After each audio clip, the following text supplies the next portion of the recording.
we have taken a turn in our readings from in the Gospel, from the Gospel of John. And now we're going to start to hear much more often in our scriptures, in the Gospel especially, about the Holy Spirit. In fact, this passage from John 14, verse 21, we've actually skipped a little bit of that Gospel of John, that chapter of John, which is much more about the Holy Spirit. We've skipped it, but we're going to hear it this Sunday coming, the 6th Sunday of the week, and much more. Again, we're going to hear more about the Holy Spirit as we move along.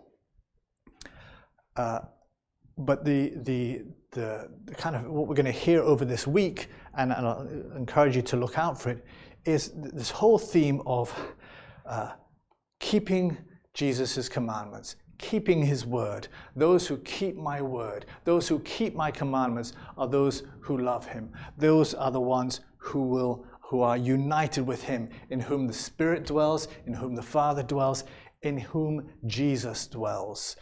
And so the key for the coming of the Spirit is obeying, keeping Jesus' commands, keeping his word. And we'll find out more about what that actually is as we go along, as I say, this week.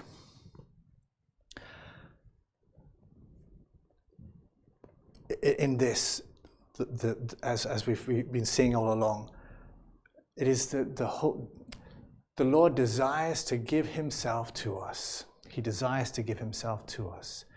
And the question then is, how can I receive more? How can I have Jesus dwelling in me? He says in this text, and I shall show myself to him in this text. What Jesus does.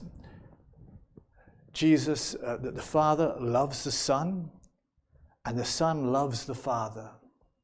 And the Son, in love for the Father, is obedient to him. And so God the Son, in obedience and in love for the Father, enters into our world and lives a life of obedience to the commands, in obedience to the commands of his Father.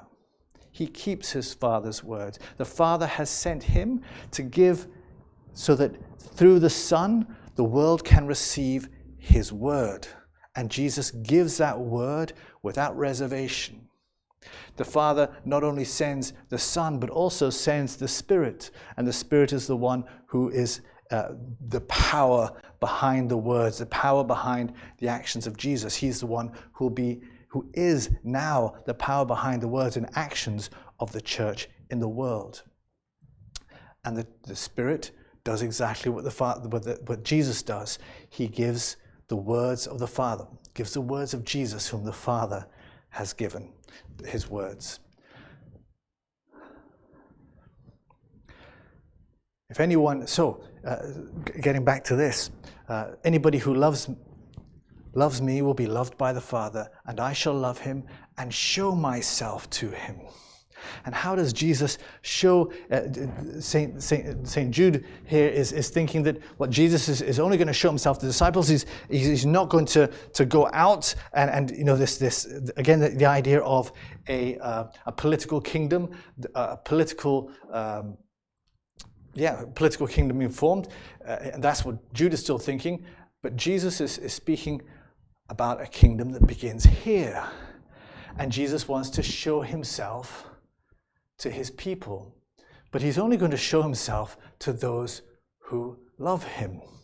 So if anyone receives and keeps my word, my commandments, I will show myself to him. How does he show himself to us? He shows himself to us through the Holy Spirit, whom the Father will send in his name. The Spirit who teaches us everything. So, as I say, we're going to hear much more about the Holy Spirit and much more about, over this next week, keeping the Lord's commands, keeping Jesus' commands, keeping his word. And we'll find out more about what that actually means as we go along.